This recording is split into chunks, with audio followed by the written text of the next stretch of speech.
Coming soon, a nation in space for humans. Named after a Norse mythological city of the skies, Asgardia is open to all residents on planet Earth and it doesn't cost anything to join. Russian scientist Dr. Igor Asher-Bailey announced his plans to form the world's first independent nation that operates in outer space in October 2016.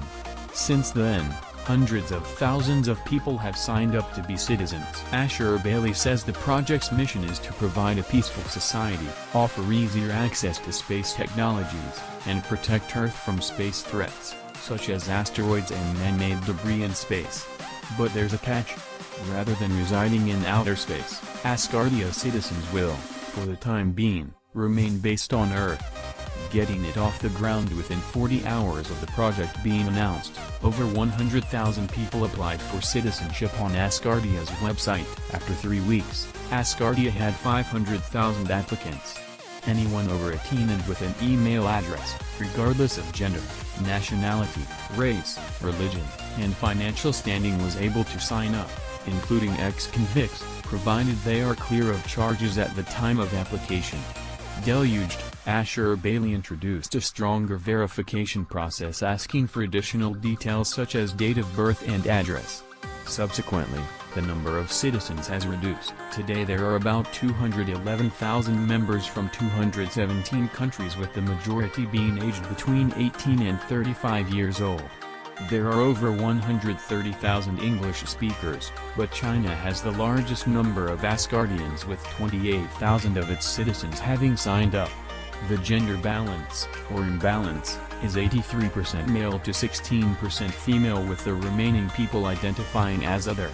Raven Sin, an artist based in Hong Kong, told CNN that she signed up to become an Asgardian in November 2016 after hearing about it on a Chinese radio show while she was in Toronto. "I really want to be able to see if human beings are able to have more opportunity to express their opinions," she told CNN. "The society we live in now, everything seems to be either capitalism or communism. There's a lot of conflict. As a human being, I would hope to see if we could have other ways of living, for a better life, and for more options." John Spiro, a digital marketing specialist who organizes a monthly meetup for Hong Kong-based Asgardians, told CNN it was the possibility of sending personal data into space that excited him. "I help translate and preserve Buddhist sutras as a hobby, and the symbolism of sending one of those religious texts in electronic form up to the heavens seemed very nice." Out of this world idea. Asgardia will establish a physical presence in space via a series of satellites, the first of which, the Asgardia 1, will be launched into orbit around the Earth on September 12, 2017, Asher-Bailey revealed at a press conference in Hong Kong this month after the launch of its first satellite in fall 2017. Asgardia plans to send a series of them into space. It will travel aboard Orbital ATK's mission to the International Space Station, ISS, and be released from the American aerospace firm's ship once it docks at the ISS. The nano-satellite, or nanosat, is small, about the size of a loaf of bread, and weighs just 6 pounds, 2.8 kilograms, but it packs a punch in terms of storage, holding 300 kilobytes of data per person for the first 100,000 citizens who signed up. After that, 200 kilobytes will be offered to the next 400,000 people, and 100 kilobytes thereafter for 1 million citizens. The data will include things like family photos, Asher-Bailey explained. Going forward, the Asgardia team hopes to create habitable platforms in low Earth orbits, the first 100 to 200 miles, 161 to 321 kilometers, from space, which is also where the ISS is located. The first human flight to this location is projected to take place in 8 years' time. "We want to give equal opportunities to everyone who has a mind, who can do something, for their protection," Asher-Bailey told CNN. "Our real home is not the house or the city where we were born. Our home is planet Earth, and we want to protect it. It's not a fantasy. Going to Mars, the galactics, so on, that's just fake. I intend something more real." Rocket scientist. A 53-year-old rocket scientist, Asher-Bailey says he is single-handedly bankrolling the project, for a sum that's undisclosed. regularly reported to be a billionaire, although he has never appeared on the Forbes rich lists. The Azerbaijan-born Russian graduated from the Azerbaijan State Oil Academy in 1985, and 3 years later founded Socium, a software and consulting firm turned holding company with over 10,000 employees, according to his website. After moving to Moscow in the 1990s, he became a heavyweight in the science industry and, in 2010, was awarded the Russian State Science and Technology Prize. 3 years later, he founded the Aerospace International Research Center, AIRC, in Vienna, and today he is chairman of UNESCO's Science of Space Committee. In short, Ashur Bailey is no beginner when it comes to space.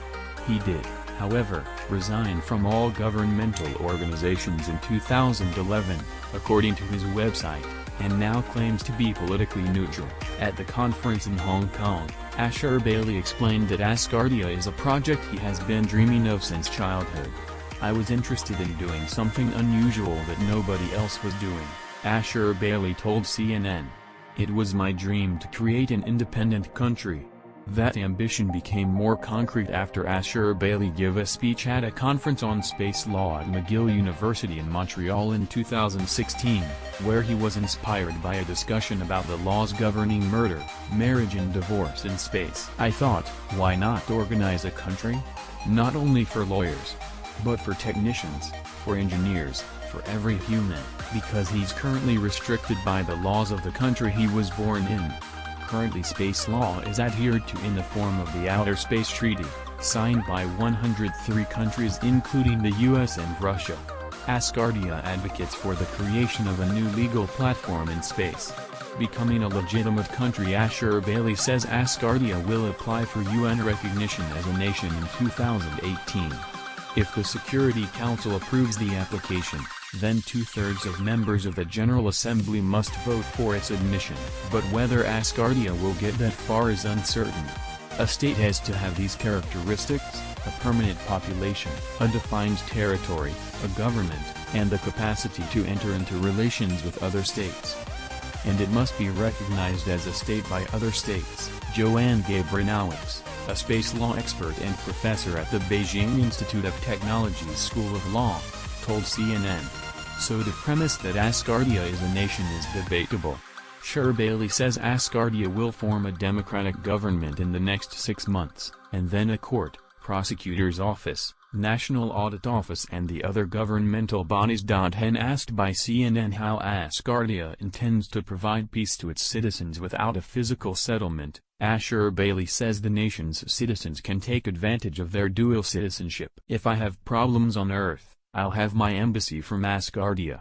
It's as if, you are a tourist, you can go to your embassy and they'll try to help you.